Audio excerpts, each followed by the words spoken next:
to thank Texas Aspires for asking me to host this panel. This work is near and dear to my heart. I've spent 15 years in this space on educational improvement and outcomes for students, especially students that are not traditionally served or have done very well, sort of the underserved population. And I'd like to introduce you to our panelists today. I think we are still waiting on one, so wave your hand when I announce your name. So Joe Siedlecki, he is the former Senior Director of Quality School Options at the Michael and Susan Dell Foundation, which is where I used to work way before Joe, and currently the Associate Commissioner at the Texas Education Agency in charge of school improvement. Ms. Laura Garza, former Principal of the Year at Annie Webb Blanton Elementary School and Dallas ISD, that led the ACE turnaround there and now serves as current Executive Director of Elementary Schools in the Samuel and Segoville High School feeder pattern. Ms. Luzelma Canales, Executive Director of the RGV, Rio Grande Valley Focus, with Educate Texas. And then do we have, is Ed Garza here yet? He might be coming, he's outside. He is our last panelist, and he is a San Antonio ISD. 2 minutes away. What? 2 minutes away. 2 minutes away. San Antonio ISD trustee. All right, so I was going to start with Mr. Garza, but I'm going to move on to the other Garza on the panel. That we have Ms. Laura Garza. So I'd like to discuss the ACE program, which has gotten a lot of press as a turnaround model of success now that's being deployed not only in Dallas ISD, but in Fort Worth ISD, and I think, is it Garland? Garland ISD. And it's also getting a lot of momentum at the statewide policy level. Can you briefly describe sort of 3 main tenets of the ACE improvement levers that you used at Blanton to engineer the dramatic turnaround from a 5-year IR school to one whose math scores, and not just math, they're tops in reading as well, but whose math scores were tops in the state in just 3 years? And I have to say I had the privilege to spend some time in Blanton and another school in Dallas, and you can immediately tell the difference in that campus. And there's just, the climate is one of learning. You walk into a classroom, you see students on task, which is really impressive. So I'd like to hear from Ms. Garza. Well, I think first of all, ACE, hi. Is it Garza? Another Garza. First of all, I think Dallas ISD really organized a phenomenal piece for Dallas, right? In that bringing equity to students by strategically hiring staff and allowing us the opportunity to hire effective leaders and teachers for the campus. And so I think that really started the initiative. And from there, you asked about levers in the schools. The most important that I find to be are culture and data. And so we really drove instruction by using data-driven instruction and really pushing teachers to look at data not just as a number, but as a child, and really looking at it from the lens of how are we growing students, not just in 6 weeks, but daily and even weekly. So we did meet weekly to talk about data to really reinforce what was happening in the classroom. And then the other piece would be observation and feedback, really just having that conversation with teachers around what is best instruction for our students and really pushing them to higher levels of rigor for our students. And then I'm gonna have to say one more. So for me, the question you can do more. You can do 3, okay. 4, 5. So one of the things I think that Dallas really gave us was that opportunity for equity for our students, in that we were able to change even how our students think about what instruction looks like for them. And I think that's the most important piece, giving them people that cared about helping them get better. And for some schools, as you know, that are in areas with low poverty, it's really hard to staff teachers. And so by strategically hiring and giving them performance pay, an incentive, stipends to work at Blanton, that really helped keep teachers there, but our students really reaped from the benefit of having them. Oh, that's great. So you talked about sort of culture and data. and meeting daily and then weekly on that data. So what were you reviewing, and was it consistent across grade levels and across classes? Were teachers in the same core subject sort of doing the same systems? I mean, how were you looking at that data and then giving those feedback to teachers? Right, so for data, we were meeting weekly, where our content teachers would come in, and we did this for pre-K-5. And so in pre-K second, we really focused on reading and the reading levels. And in third through fifth, we focused on reading, math, science, and writing.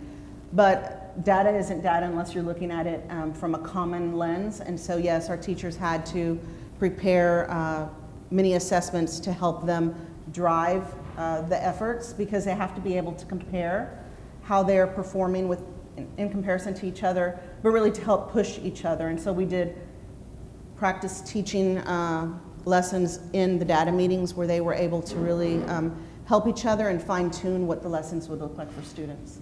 Great, thank you. So this panel is on new ways to scale. How can we look to scale this work effectively, not just what is going on in Dallas, but statewide? Well, I think as an initiative itself, I'm going to keep saying it, it's about equity, right? And so how are we looking at it from the strategic point, right? Like, really, is the state helping us to fund strategically so that our teachers can be in places that they're needed? But I think that in Dallas, the initiative really has grown. I mean, we have Jolie Healy, which is our assistant superintendent, who has really done a phenomenal job organizing and getting the initiative going and really putting systems in place so that it can be from one school to another. And so I think that's what the other districts are looking at, is what systems have we put in place that they can then turn around and utilize at their campuses. So this is a policy-oriented crowd, and I like that you brought up the systems piece, because that's one thing that I have found that we don't really discuss, right? So we want to think it's other levers, and there are other levers that are important, but the systems piece, how can we are there opportunities either to codify what that practice is, those processes are, how do we give that information back to the educator prep programs, the colleges of ed? So is that any advice there or any Yeah, I mean, there? I think that's what it's all about, right? If you can codify what you're doing as leaders and as teachers, I think that that's going to really further our impact for our students. One of the things, I know that one of the practices that we use is Paul Bambrick's model for data and for culture systems. And that's what he's been doing, is looking at work around the nation to codify best practices and really how we push that into our campuses. And so those are some of the systems that we're using that, again, the ACE initiative has taken and is being replicated at other districts. And that's something that the district leadership sort of central office is helping to deploy, that sort of professional development around those systems pieces? Yes, I would say our assistant soup has really done a phenomenal job at really organizing and working even with other organizations in Dallas to really support the efforts, because our leaders need effective training just as our teachers do. And so really setting up that system so that teachers and leaders are both getting training so that they can then go and make an impact in the classroom. So you talked about equity in terms of really sort of the extra, I'm assuming it's around the equity and funding, right? So we need to pay our teachers more. So can you speak to the Dallas's teacher compensation model and how that sort of impacted within that ACE framework, or specifically at Blanton? Right, so Dallas has what we call the TEI, which is Teacher Effectiveness Indices, and it's where teachers earn their salary shifts based on the performance. But it's not just performance, it's also what is happening in the classroom each and every day. But in regards to ACE and the initiative, we were able to strategically hire by being able to have job fairs where we invited our teachers that were the high performing teachers, so that they could have the opportunity to come work at our campus. And then from there we offered stipends to help incentivize them to want to come to work with us. But I think more than that, it's about bringing people together that have the common goals. I think that was the beauty of working in ACE for me, was that I was able to recruit people that wanted the same things and same mindset. So when we think about data, it wasn't a pushback, it was, we see where you're going, we want to go with you. When it was about receiving feedback, they wanted more. And so even effective teachers, they want to get better. And I think that's part of our job, is to really grow teachers and to grow ourselves so that we can continue to get better for kids. I think she's underestimating her influence and her work, so she's a phenomenal leader. So a specific question on, so the first year, obviously you have students, or not obviously, but you might have had students in the upper grades that might have had skills and knowledge gaps that weren't on grade level in those beginning years, again, especially in the upper grades. What did you do specifically for that? Because what I have found sort of in my work and research and talking to dozens of Title I teachers and principals, there's just not a lot of training, and it's definitely in secondary, for teachers whose students are coming in multiple grades behind, right? So you have grade level curriculum that you're delivering, you know, at the same time you're rapidly trying to accelerate getting those basic knowledge and skills gaps. So do you have any, you know, specific comments on what was done? And then after that, is it different now? Sort of 3 years in, you know, there's a lot of work in those beginning years, and then that sustainability piece looks different. Yeah, I think yes, there were some huge gaps that we saw. I mean, we had fifth graders that some of them were probably at first or second grade reading levels. We had some second, third graders that didn't even know their sounds or letters, and so I think the gaps were huge. But there were two things that I think we really had to focus on. One was the student, right? Like how they're feeling, their behaviors, really building that culture for them so that they can feel that they were in a safe place. Because a lot of times students, they show out not because they're bad kids, it's just because they've been dealing with some of the gaps that they have in their instructional levels. And so I think that was one thing that we had to really help teachers really fine tune as well, because it was hard even for effective teachers to really understand and grasp what they were going to have to deal with when it came to their own emotions when they weren't successful the first, second, third, fourth time when working with some of our students.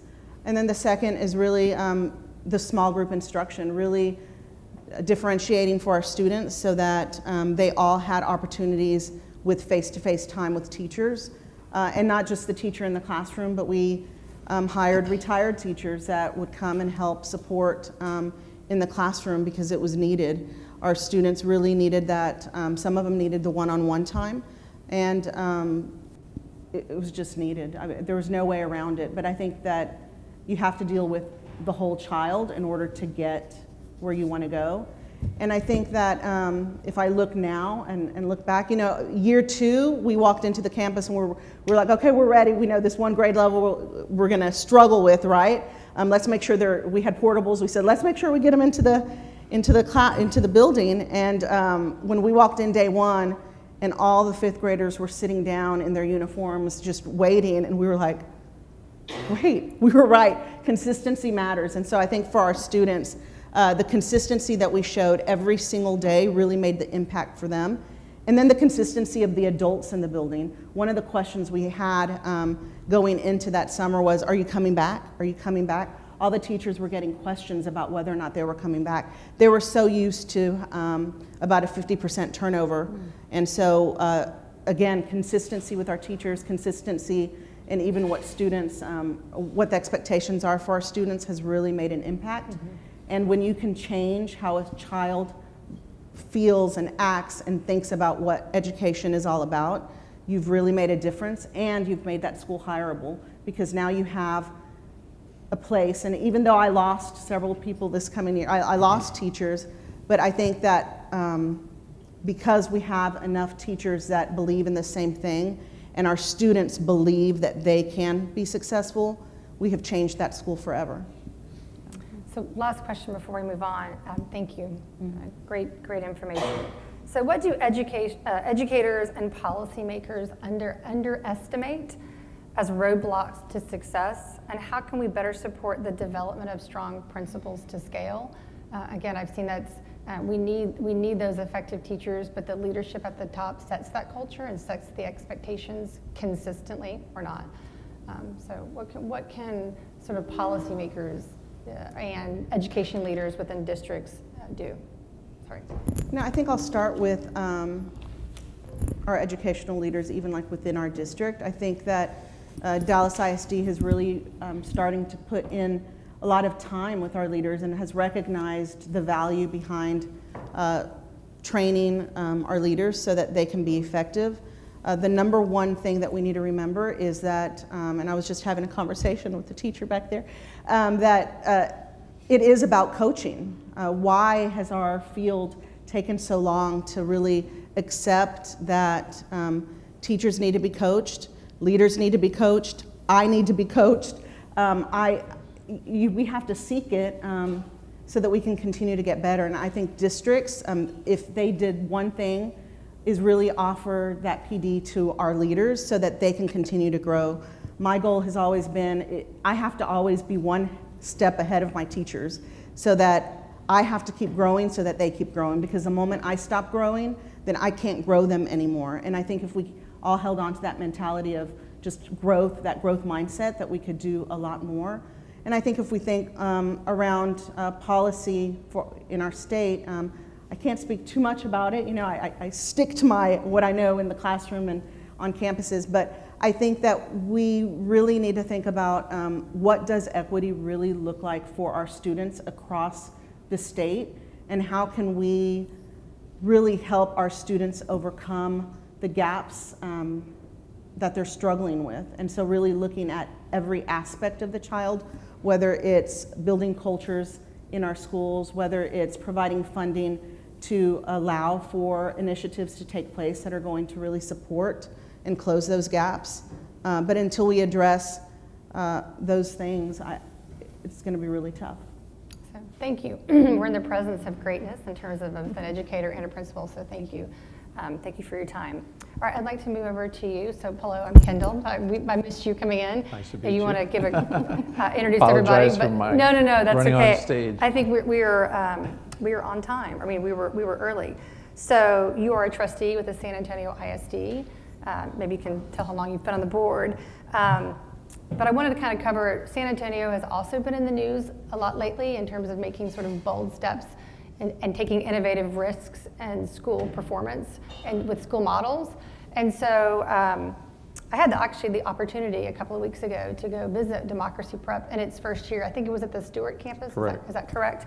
And you could feel the energy and the excitement in the building from the administrator and the educators there.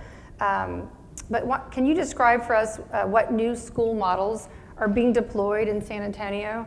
And then what was the process for you and your fellow board members?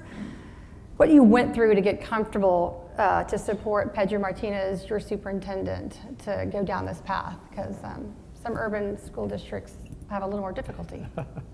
Well, again, thank you. My name is Ed Garza. I'm a trustee on the San Antonio Independent School District. This is my first year of the third term, so my 9th year as a trustee. I was planning to do 2 terms and move aside, but we were with our new superintendent during that transition, and it was critical in my observation to have stable leadership when you bring on a transformational leader to be able to support new policies, innovative ideas, and the transition, oftentimes the difficult transition when you have such an old school district, urban school district, to be able to create an environment for success. And it's a work in progress in San Antonio, but again, we're in our 3rd year with our current superintendent, part of a 5-year plan that we're implementing, our 2020 plan. And the results have been transformational for most of our campuses. When, just a little bit of a background, I served as mayor of San Antonio from 2001 to 2005. And that first time that it was announced that I'd be running for the school board, the first reaction from many in the community was almost this disappointed, why? You know, how can you go from mayor of a city, one of the fastest growing cities in the country, to the school board that is one of the lowest performing urban school districts in the nation? And that was really my answer, was because of this contrast in how our city has evolved, the tale of two cities. And one of my last public addresses as mayor, State of the City addresses, was using the analogy of a tale of two cities and the disparity and inequities that were occurring, and it all beginning at the education level. And as mayor, I had an opportunity to get somewhat involved on policy at the state level to try and reform SAISD with 60 square miles of undeveloped land just south of the district through a state legislative tool. But the catch was that the board would have to be appointed by the mayor. And basically, long story short, I was going to be hung on a tree, and it was going to be called the Garza ISD, and it didn't work out.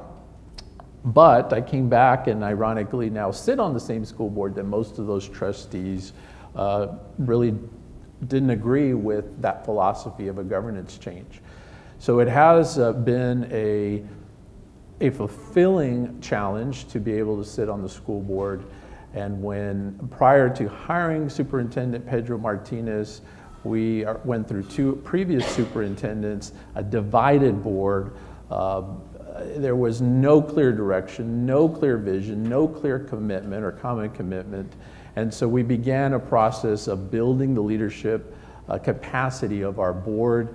I took the lead and did some professional development with one of the transformational leaders in our country, Tracy Goss, and started to apply the transformation or reinvention tools that I was taught through her program to SAISD, and we started bringing Tracy to our board and facilitating vision sessions, transformational sessions, so that we had a very clear mission statement or vision commitment of transforming SAISD into a national model urban school district where every student graduates and becomes a productive member of our community. Every board member felt that that was a solid commitment, what we could all rally around no matter what conflict or controversy arose. Then it came down to having a superintendent that could lead us towards that. And the first time we went through a search process, it didn't work out. We could not find that transformational leader. We had an interim superintendent that was very popular, very comfortable, and so we coasted for about 2 years, slow improvement. But when we began the search process the second time, we had some very dynamic candidates. And Dr. Murray out of Spring Branch was one of our finalists. And that's, by the way, one of the other great system of great school districts that SAISD is cohorting with. And the interview process was centered around our vision commitment of becoming a national model. And so when we interviewed candidates, Pedro by far was right on target in terms of his experience, his commitment towards transformational leadership and moving that towards actual policies, new initiatives. We now have 15 internal charter schools. Most of those are choice programs, everything from dual language programs, from Montessori school to a CAST or technology incubator campus in partnership with the local industry. The Democracy Prep, which is a partnership with an external charter out of New York, a nonprofit out of New York that has a history in New York State. Relay School, also another New York State education partner in 2 of our campuses, lab campuses.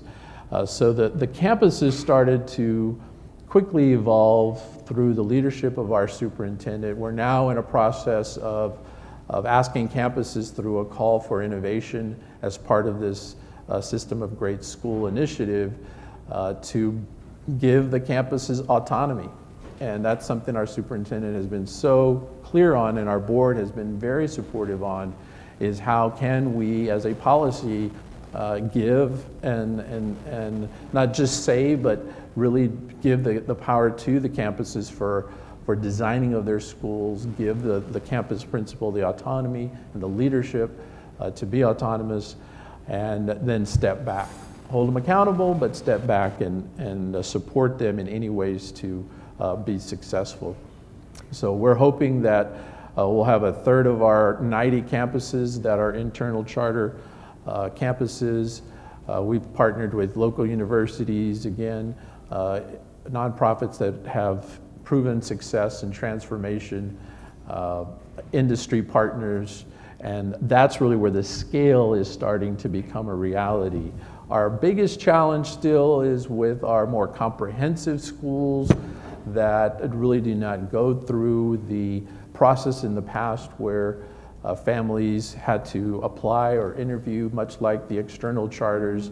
Our director of innovation, Mohammed Chandri, has created basically a lottery system for these choice campuses so that we can balance not just those that are low income and have active parents, but the at-risk population that most of the time do not have involved parents who would not otherwise qualify for some of these choice campuses. So that still remains to be the biggest piece of this scale issue, is being able to impact campuses that have 95% economically disadvantaged, but also 75 to 80% at-risk populations, which again, most of our high-performing internal charters or external charters, they may have a high percentage of economically disadvantaged, but a very manageable or low percentage of at-risk.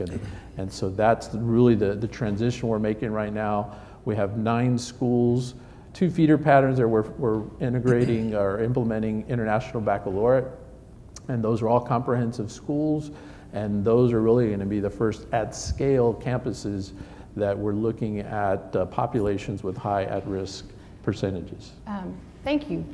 I have a question. So it sounds like the board went through its own internal process first, right? With an outside organization, Correct. sort of on leadership, and then coalescing around that, and then went through that superintendent search. Correct. And you've been on the board long enough to see change in that board. So how did really sort of the board, and the superintendent, because the board sort of has to, in my opinion, the board needs to be out in front of the superintendent, not the other way around. Right. Those superintendents that are head of the board don't tend to last very long.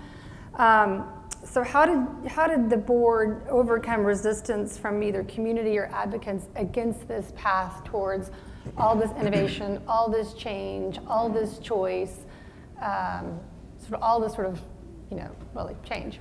But it was an easy argument when we pointed to the data, when we pointed to the results, when we showed how other school districts or schools with similar demographics or similar percentage of students in poverty, how they were outperforming us.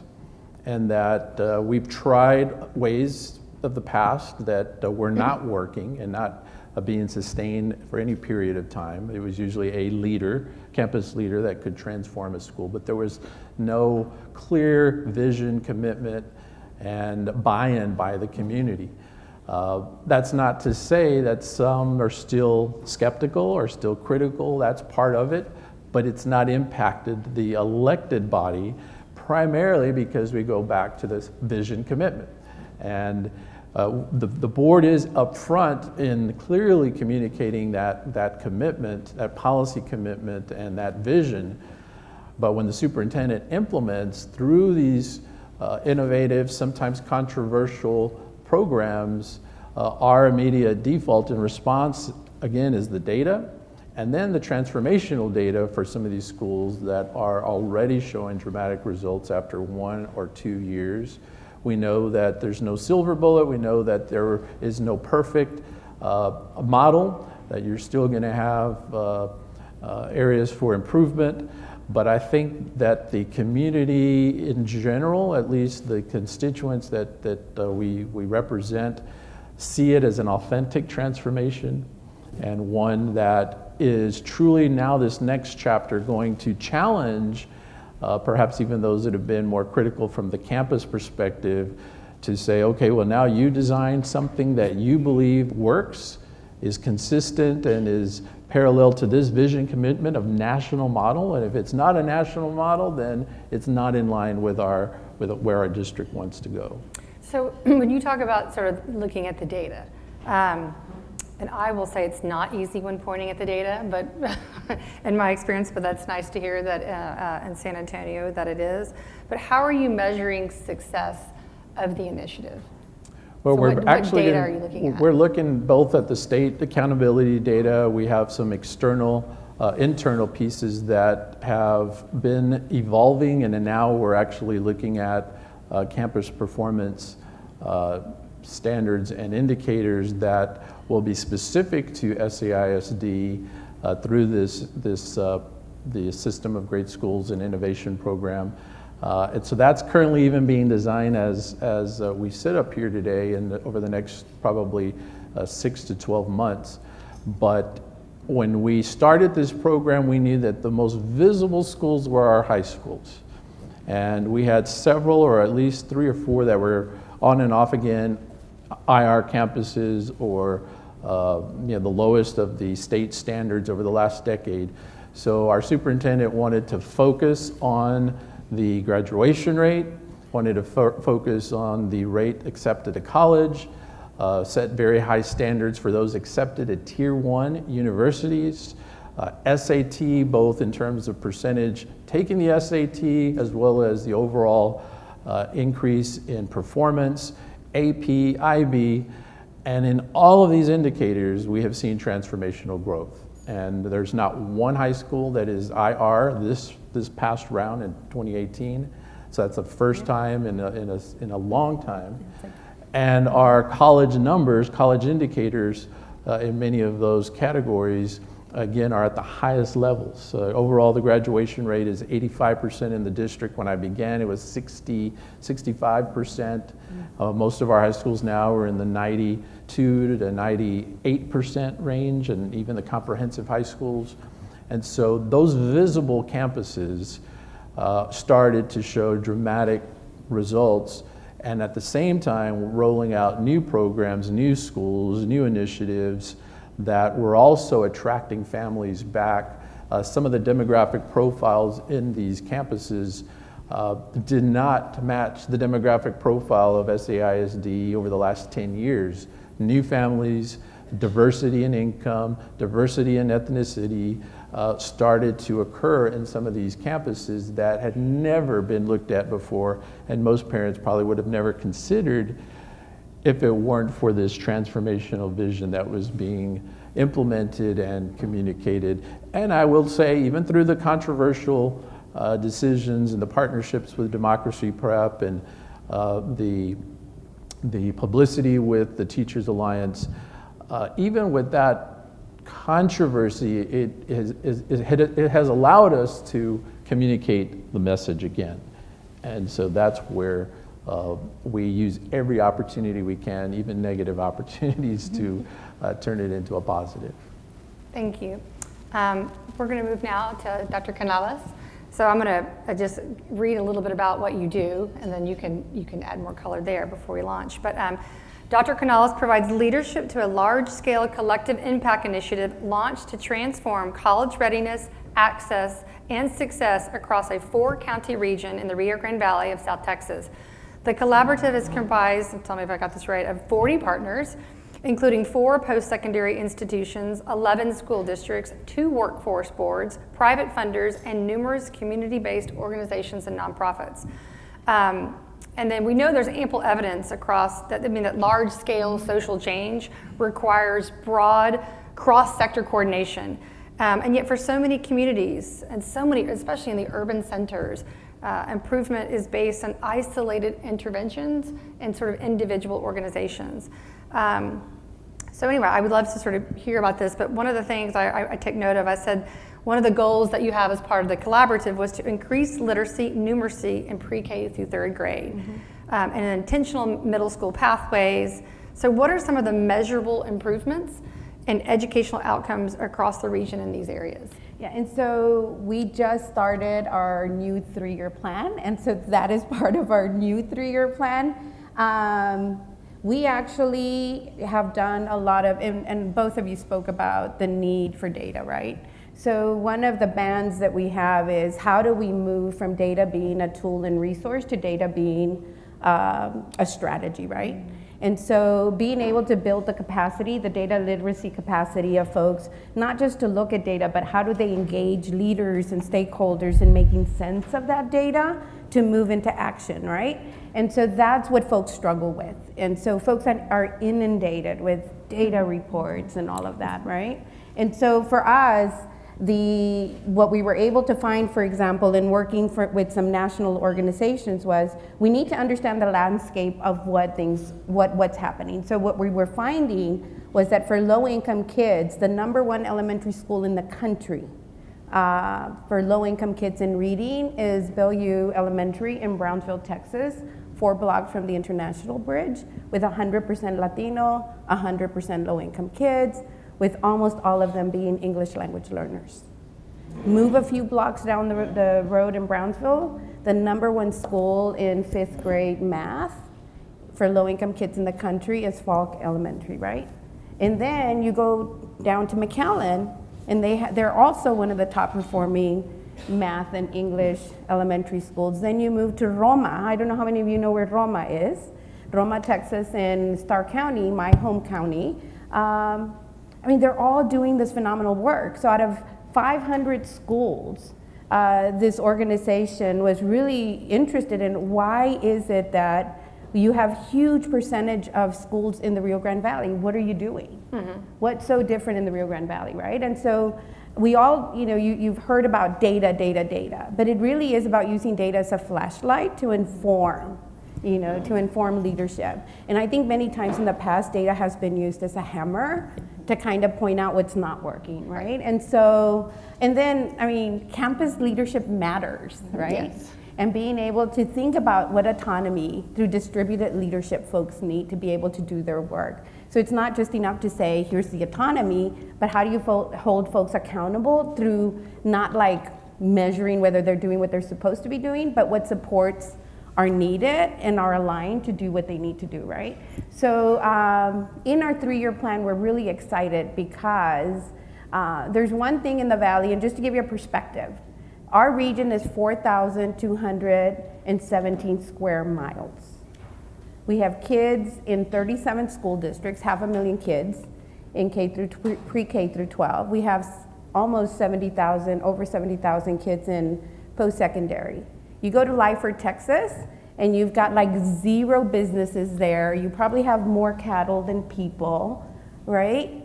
And just 15 minutes up the road in Harlingen, you have Harlingen CISD that has medical hospitals, partners that are willing to do whatever they want to. So when we talk about equity, we're not just talking about equity of kids and teachers, but we're talking about equity to resources. The biggest equity issue that the Valley has is equity to partners, access to partners, authentic partners. But even with that, I go to Roma again. Roma actually got an A in the new accountability system. And when we talk about Roma, if you've ever been there, they have no post-secondary partner in the backyard. I mean, they have to drive almost 40 minutes to get to STC's campus in Rio Grande because of traffic. They have very little industry, if any, right? Mostly small entrepreneurial businesses. So why are they being so successful? They've got adults that care. They've got a board that really looks at success. They've got leadership that invests in kids, right? And they really know their kids at the individual level, right? And when you look at the history, in Stark County, you used to have no access to teachers, right? You used to have like 300 openings for teachers and no one applying.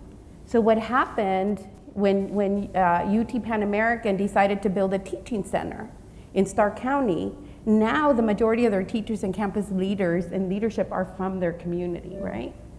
So like growing your own. Yeah, growing your own matters. When you look at the Valley, folks will ask me, what's the magic sauce? How do your schools do so well?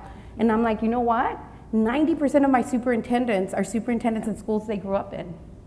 right? They are their kids. They see themselves, right? They have their cousins, their kids, their nephews, their nieces in the classrooms.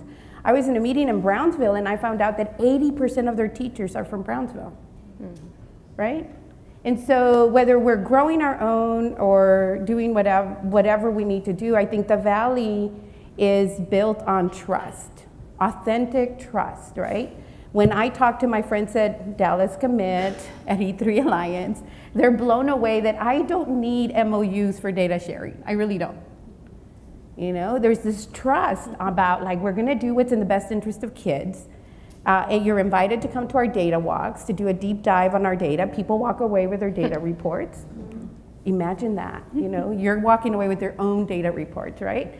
And so for us, it's all about like, how do we remove the barriers that adults put in place that don't allow us to help kids do what they need to do? And more importantly, how do we support the teacher and the campus leader to do what they need to do without policies and practices getting in the way, right? And I think that the Valley does that really well. So can you give some specific examples? And I do think that the Valley is such a unique, it has this sort of familial community about it, right? And it's gotten stronger. Yeah. So, and it's not, again, you go back to some of the urban centers, things are much more silent. Our communities are cut off. Yeah. It doesn't have that same strong, the strong binds in the community.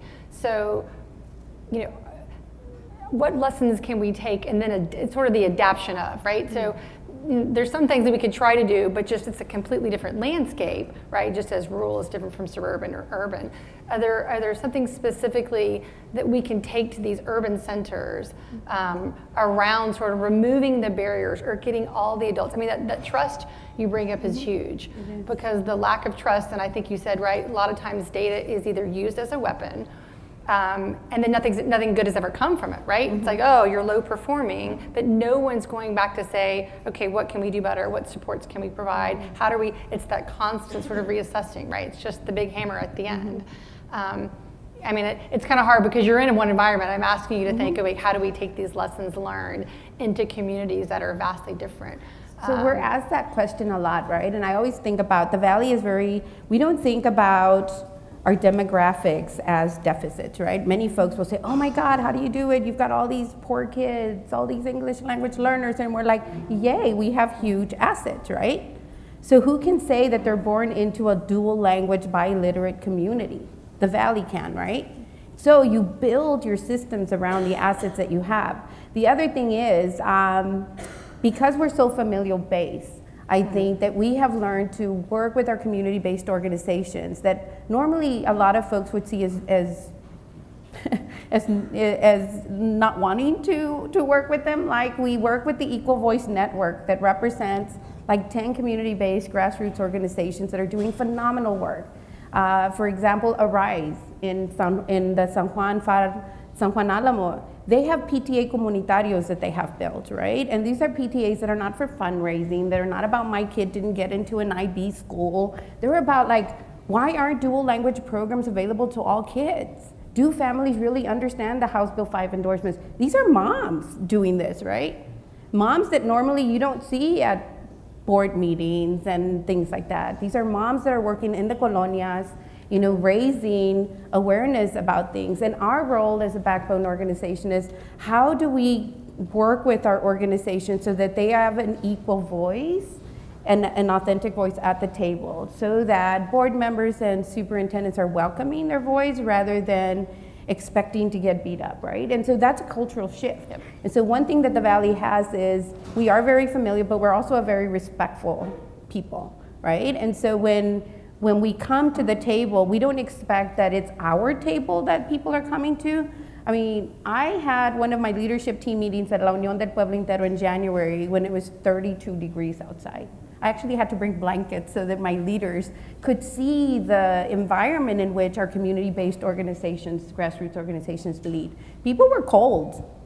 People complained. Yeah. People wanted hot tea and coffee. And I said, well, this is what our parents work with, right? These are the organizations that are supporting your parents.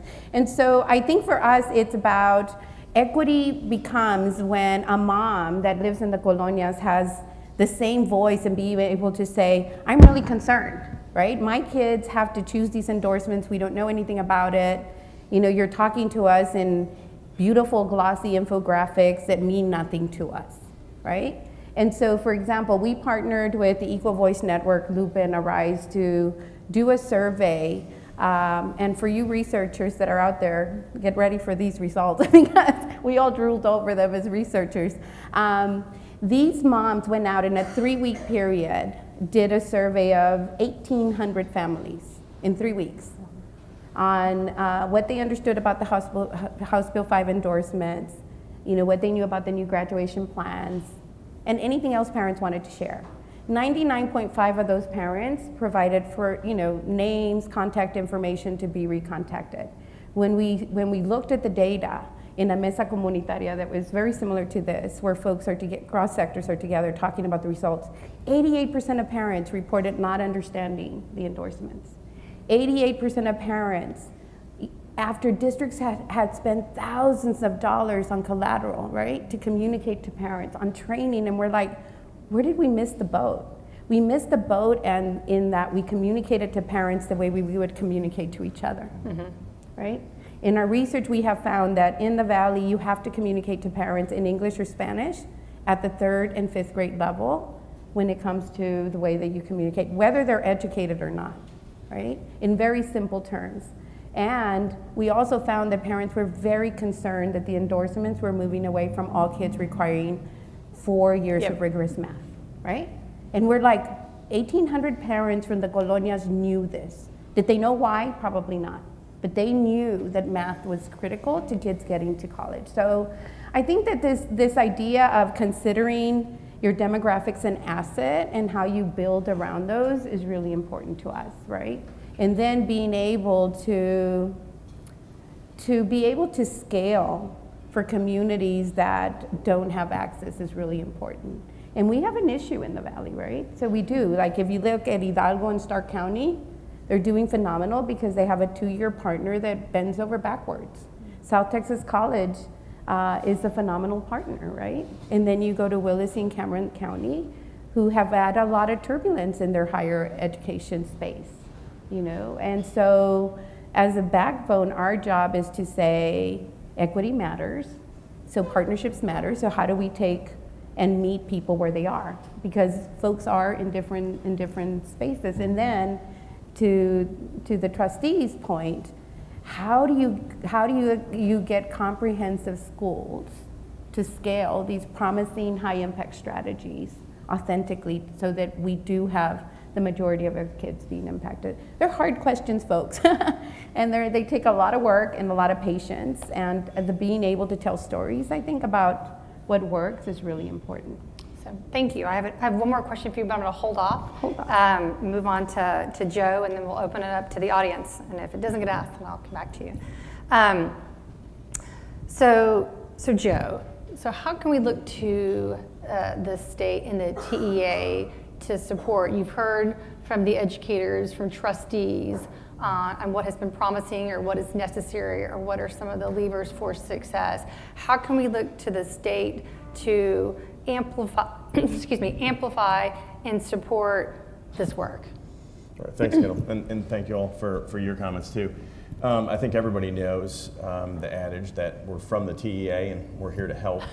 It's probably not always been the case, but I do think that under Commissioner Morath there's a real effort to do a couple of things here in regards to the specific question, which is one, recognize and find the greatness that does exist in the campuses throughout our state.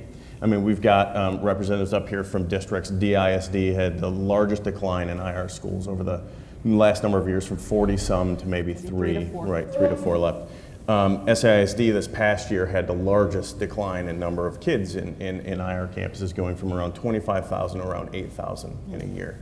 So there is greatness in the Valley. I think everyone knows, like you read any study of results nationally, and folks always point to the Valley. So one of the first things that we set out about to do is find out like what makes some of these efforts and some of these campuses great. And then the second was then to learn from some missteps that other states have made. I think a lot of the popular reform efforts of the last decade in other states have been when the state attempts to compel a district or a community to do something. And I think we're taking a slightly different approach here. And that is really to learn from what's good, build awareness about what that is, and then offer support to those districts that willingly want to pursue those things, as opposed to compelling districts to pursue those things. I think one of the key lessons from Tennessee's Achievement School District was that the ideas themselves were not necessarily bad, but when you try to force things on communities, they're not accepted, or if they are, they're not going to sustain over the long term. There's trust building, and there's really, from the agency, a lot of respect for the local school boards and the decisions that they want to make. So that's kind of the big strategy, is build awareness of what works and what are some of those sub-elements, and then provide support. I'll give a couple of examples of how we've done that. So really building off the ACE school model in Dallas, what are those components, right? And what Laura laid out here were things like teacher observation and feedback, data-driven instruction, high-quality curriculum. So what we're doing at the state level is trying to kind of codify what those things are and like what are the components of an effective school, and make sure that we're building support across the state for those things to be present in all schools, right? Whether that's a charter school or a district school, whether it's a high-performing school or a struggling school, or whether that's a brand new school that's being launched. Those fundamental things that Laura laid out are the things that need to exist in all schools. So we're trying to kind of build that across. And one way we're doing that is trying to build the capacity of our regional service centers to deliver that type of professional development and support to the campuses that were received in the ACE schools in Dallas. The second thing that we're doing, and this is something that Ed Garza brought up, is we're supporting districts that want to pursue a strategy that Ed called the System of Great School strategy. We're trying to help districts that want to build best fit, high quality schools for their communities to do so, right? And it's not the state saying these are the schools that your community needs. It's saying if you want to create new models like Cass Tech or Montessori, or Young Women's Leadership Academy, or just a high quality neighborhood run school, we'll try to provide this technical assistance to districts so that they can actually make that a reality. With the idea being that, we don't want all schools to look the same. We want districts to have, or districts want the ability to have a diverse set of schools and programs that their kids can access. So those are really kind of two things at the agency level that So what do school districts need to show or demonstrate to get that support when you talk about for the System of Great Schools? Is it, there's a calendar, a timeline process of applying, or is it any time they could, what do they have to demonstrate? Yeah, I mean, so there's different ways of going about it. So the way that Spring Branch is kind of creating new schools or new programs within schools in their communities is very different than the way San Antonio ISD is doing it. So the first thing is just to have a commitment to trying to provide best fit, high quality schools and programs to their kids. Right, that does not mean that they have to be charter schools. It does not mean that they have to be all district schools. We just say to districts, if that's something that you want to pursue, if you want to provide more options to your families and build the capacity of your own educators to create and design programs that meet the needs of the kids in their campuses, then we'll try to help you do that. It is an annual process where we'll work with districts that reach out to us, and we do put it out there every Q1, so like January, February.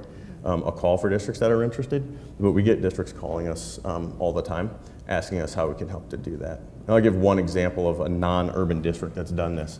So Fremont ISD, which some of you all may know of, is a district that under Robert Scott, they were under threat of closure. They reached out to us and they'd formed a partnership with three neighboring districts, San Benito ISD, Freer ISD, and Brooks County. And what the superintendents decided was, hey, all we offer right now is a comprehensive high school, and Fremont had an early college high school focused on STEM. They said, we want to provide the types of options to our community rurally that urban and suburban kids get. So they banded together and they've created something called the Rural School Innovation Zone, where basically they've agreed that the students from Fremont High School can attend any of the high schools in the four kind of districts. And what the superintendents are all saying is each of their high schools will have a primary and secondary program focus. So we've gone from a district, kids having two options, their comprehensive high school in their district or the early college high school they had, to 8 specific programs, or they could stay in their comprehensive high schools. So it's an example of like there was no timeline for that. Fremont ISD superintendent and the superintendents from these districts came up to us and said, hey, we want to do something different. Can the agency help us do it? I think that's such a different perspective than what has happened in the past. And it reminds me of something you had said, where you need to meet the families where they are. You need to meet the local communities and the local school boards and the districts where they are. Yeah, absolutely. Buy-in obviously is hugely important, and the differences in the communities are hugely important. So that's good to hear. So I don't know how much time we have left. Oh, we do. So I just wanted to see if the audience had any questions, any Q&A from the audience. Takes a while for people to think of questions.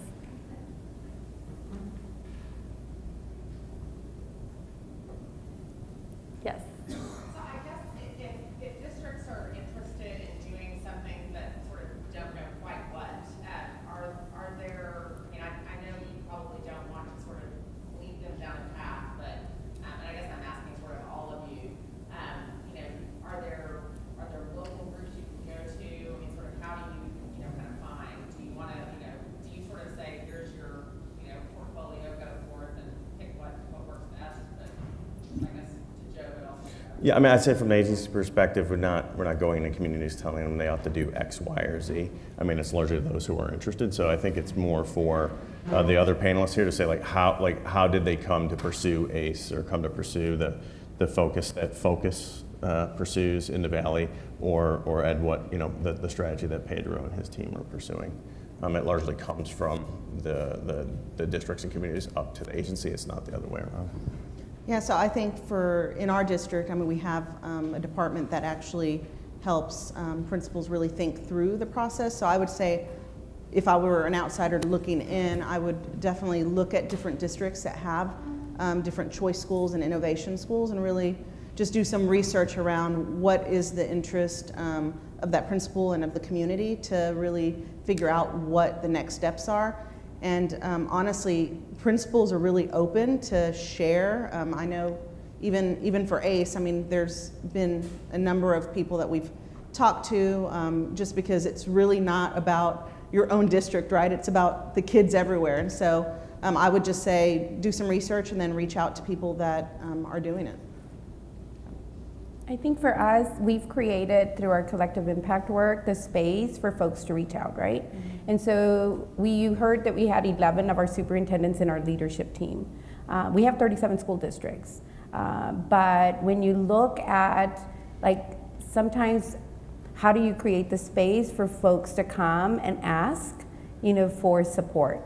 And part of that, I think, is by acknowledging that some communities, I have one superintendent who said, even if I wanted to go to all these meetings, I am the director of research, I am the superintendent, I am this, I am that.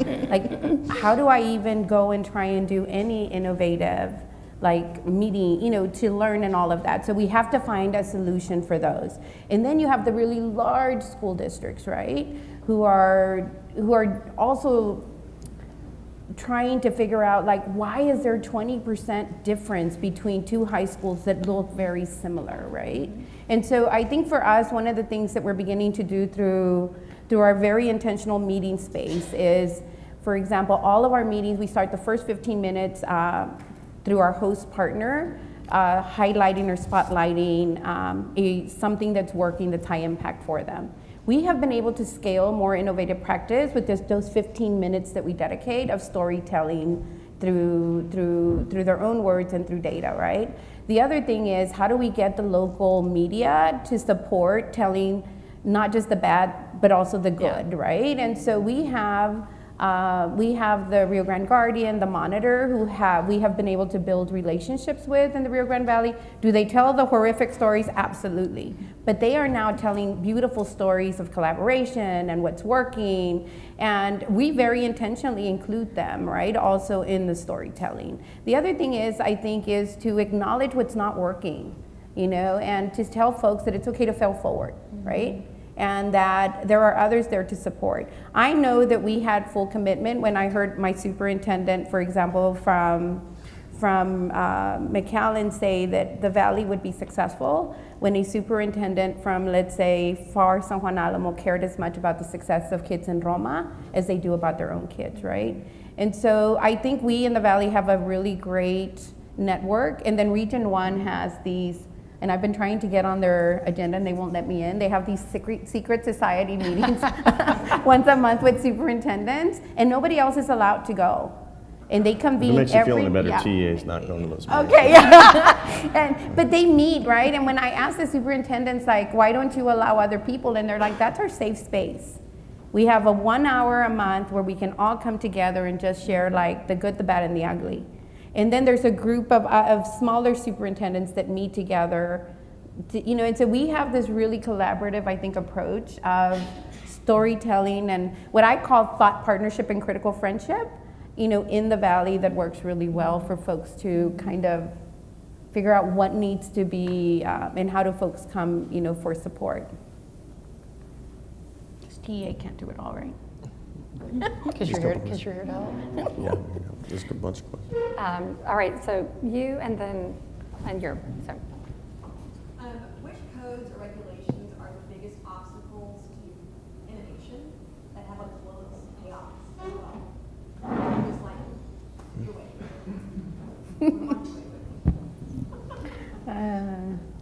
I think the biggest obstacles to success are folks pulling policy that isn't policy but practice, right? And so this is the way we've done things, and people, seriously, when we are working and trying to eliminate barriers, people will pull the policy word out, and I'm like, show me the board adopted policy, right? Whether it's an institution of higher ed, whether it's a school district, and they can't. And I'm like, then you're your own barrier, right? And so being able to, I think, build capacity for folks to understand what policy really is, because there's very little policy that gets in the way. There really is, because you can really think through local practice to kind of then, are there things that we could do better at the policy level in the state or the feds? Absolutely. I'll give you a good example of one. In the federal financial aid practice, 19-year-olds are counted as seniors, but they weren't being counted in the formula for FAFSA completions, right? So it took us 2 years of fighting with the Department of Ed and saying, the Rio Grande Valley is doing a much better job of graduating fifth-year seniors because life gets in the way, right? So many of them are 19 by the time they graduate. And so after 2 years and us being able to make a compelling case through data, they actually, in April of 2017, agreed to change, and it wasn't a policy, but folks kept saying, the Department of Ed has this policy that they don't count. And no, it was a practice and a formula. And so like after that, the whole country benefited from that change, right? And so being able to make a compelling case and then being able to tease out for people and deconstruct the difference between policy and practice is really important. I think the biggest obstacle is the culture of can't. And whether it's the one person that believes it or an entire campus, and the culture is using the demographic as an excuse, is what I've observed the most. It's not any policy that we create.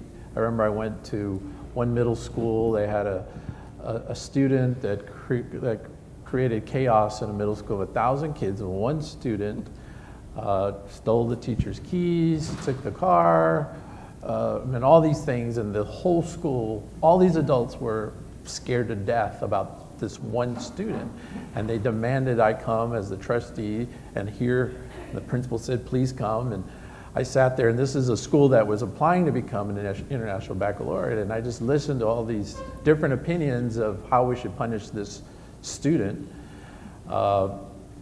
And I just threw it back. I said, you're an IUB aspiring campus to solve the world's problems, yet you have one student that has created chaos in this campus. And just the reflection of how can the campus come up with a solution rather than going to the school board to fix this. The power was already within the campus, but the right questions weren't being asked, or the ability to think that they could create a solution. And that goes back to this autonomy, giving the campuses and empowering the campuses with the ability to make these decisions that are in the best interest of the students at that particular campus or in that particular classroom or that particular student, to give them that kind of authority is transformational. And the leaders that transform schools are the leaders that don't care about the rules, the codes, the policies. They're going to do it. They're going to get the results. And then everybody in that district central office, if there was a policy, they just kind of look the other way, because the results speak louder than anything else. And I've seen transformational leaders that could care less, or they'll say, fine, fire me, or I'll go in retirement, or I'll go somewhere else. They were committed, most importantly, to the students. And that's the culture that has to be created. That's where we need talent at the superintendent level, at the campus level, in the classroom, that really believes in that. And the institutions of higher education that are developing the future teachers, to be able to give them that confidence, to give them that support and that perspective, so that when they do enter the schools, they're not, they don't see this as being overwhelming, because most of them do, when, especially in an urban school district. Did you? Yes, you're next. And then this gentleman over here after that. Oh, thanks. My question is for Mr. Garza. I think you've touched on a little bit of this, but I'm curious what, just looking back over the last 9 years, I mean, from your perspective, what do you think are some of the incentives and drivers for school boards? I appreciate Kendall's comment that the boards have to be ahead of their superintendent. So what is that initial sort of driver and incentive for elected school boards to want to innovate? Because I suspect it's not just a grant. It's not just, unfortunately, it's not just public accountability for some of the reasons that you touched on, Dr. Canales. Anyway, I'd love to hear your comments on that. No, I think in our case, it was tired of being at the bottom, and it was tired of hearing excuses, and it was tired of every ranking, every organization, the local newspaper, everybody, the realtors, everybody just saying, these schools are bad schools. Therefore, these students are bad students. Therefore, these families are bad families. And I personally took insult to that every time I'd read a study or read a ranking, and I would always argue, well, wait a minute, they're not really looking at the at-risk factor. They're not really looking. I was trying to make excuses in my mind, but you just get to a point where you say, you can complain about it, you can be defensive about it, or you can make the impossible possible and just stay focused, make a clear commitment, get people that believe in that, and just go through the storm. Because again, if it's worth the battle, and no matter what criticism our board has faced, it's been 7-0, maybe once in a while a 6-1 or a 6 abstention, but these are 7-0 votes on major transformation policy that when I started would never have become a reality, but it always came back to what is our commitment. And we spent time talking about it, and there was anger. There was this sense of we want this to be a revolution, because it's the students that are suffering, it's the students that are not reaching their full potential, it's the students who are not given options when they graduate to go to different colleges and universities like others, only because they were in a certain situation and born into a certain situation, or had parents that had struggles. And we really got comfortable and committed more than anything else around that mission. So I wouldn't say that every school district, if a school district is high performing, there may not need transformation. So it really goes back to the schools that are struggling and communities. I think the example about the Rio Grande Valley, because we've always used them as an example. But I think one of the big points that was mentioned was the teachers live in the community. There's this investment. They see the students, they see the parents, they see them at home. SAISD, most of our teachers live in the suburban districts. It's changing somewhat, and we're starting to see it with the new programs, but there's a big difference. And not to say that teachers that don't live in the district aren't committed, but it's just a different dynamic, especially when you're dealing with these high-risk populations. And I'll just make one other comment. I started a nonprofit for underserved youth soccer. And it was something I spent time on as mayor. But the organization, and this goes to all the external partners that school districts partner with, after-school programs, et cetera. This particular group, high percentage of ELL students, DACA students, you name it, these are the lowest tier of students ranked in the bottom 10% or bottom 20%. And our commitment was every one of these students was going to have an opportunity to be accepted at college. And that was the hook, get them to play soccer and transform them into the education component. But I can tell you, it opened up my eyes as a trustee, and after having already supported all these initiatives and leaders, but to sit with students, to hear the stories, to see how a student that is so bright, they're not at the same level with the English language, and they take a practice SAT and they score 600, and then you get into the weeds and you see that, wait a minute, he didn't answer 32 of the English questions, reading questions. It's not that he missed them, he actually did pretty good on the ones that he did complete. It's just that inability, and it's no fault of his. You know, he started in our schools as a junior, but yet it reflects that he's a bad kid in a bad school in a bad system. And so I think our partners that we establish relationships, powerful partnerships that we establish relationships, are going to be so critical in this transformation, because the schools can't do it alone with the challenges. And TEA is a great partner, but it's going to be the partners within the community that have to come to support the same commitment and readjust, no matter what they're doing, soccer, football, cheerleading, you name it, has to always come back to those commitment in the classroom. So, right, so this gentleman here, and Mr. Hammond, and then. She asked my question essentially was what kind of innovation at the elected official level is necessary to make sure that the work of Pedro Martinez and innovative superintendents is supported and protected by the expansion. Great. Okay, so Mr. Hammond and then Ms. Townsend. Questions for Joe. Native scores are down recently, the last 2 or 3 years. Do you think House Bill 5 played a part in that? And/or what is your explanation for the scores actually going down on native? Yeah, I mean, I'm not going to be able to answer that one. I mean, House Bill 5, I might be one of the 88% of parents who don't fully understand it. It's actually it's a different part of the agency that manages that, and I really don't want to make a comment or kind of to kind of argue why the scores might have gone down.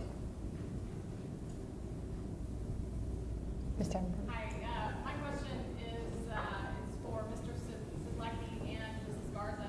So I'm a parent at Richardson ISD, and we are implementing the ACE program.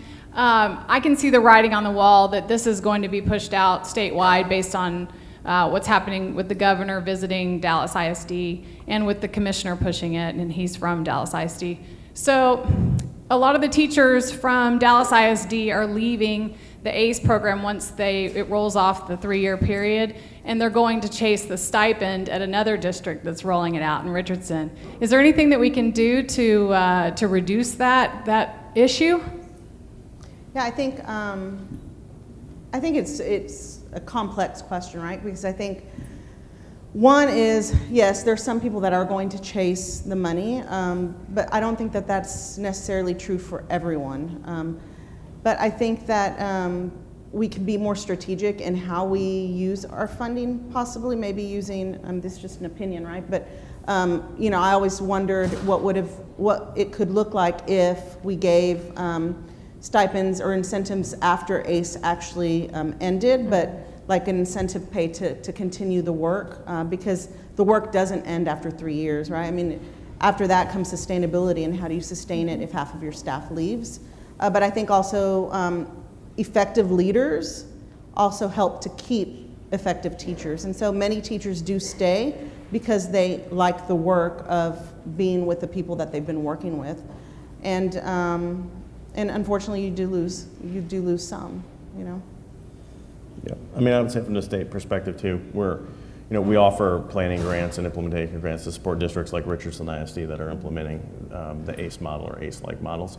And we're just, DISD is the only one with schools past the first 3 years, right?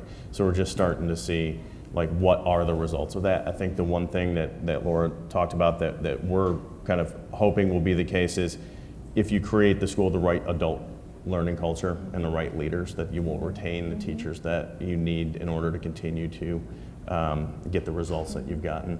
And it's not necessarily a bad thing to have some teachers leave a school that's experienced an effective turnaround and go teach in one that needs to be significantly improved for the kids in those schools. Right, and just to add on to that, I think like one thing that we've experienced even at Blanton is, I mentioned it earlier, is even though teachers leave, you still have a group of teachers that have stayed, that have that culture that's already set for the school. And so when you're hiring on other teachers, you're able to hire teachers that have the same mindset and same goals. And so, like Joe said, I mean, it's a really great thing that you provide that equity for the other schools that are still needing those highly effective teachers, right? Whereas another school that has seen success can now take on new teachers that are willing to grow and to really learn. Can I add some? But I'm going to add something, because this isn't an ACE issue, right? Teacher turnover is a national issue. And so being able to say, for example, our Teaching Excellence Action Network has been looking at the teacher landscape for the last 2 years. We have some districts losing 60% of their first year teachers by year 2. 60%, that's a lot, right? Some have 15, some have 20, so it's about understanding what helps teachers stay. And what we know helps teachers stay is they're treated, I mean, just like children, right? They're treated with respect, they're given the autonomy to do what they need to do, the resources, and when there's failure, they're allowed to fail forward and given the support that they need. So I would be more concerned about what are we doing to help retain teachers in all campuses and districts, because it's a huge issue right now.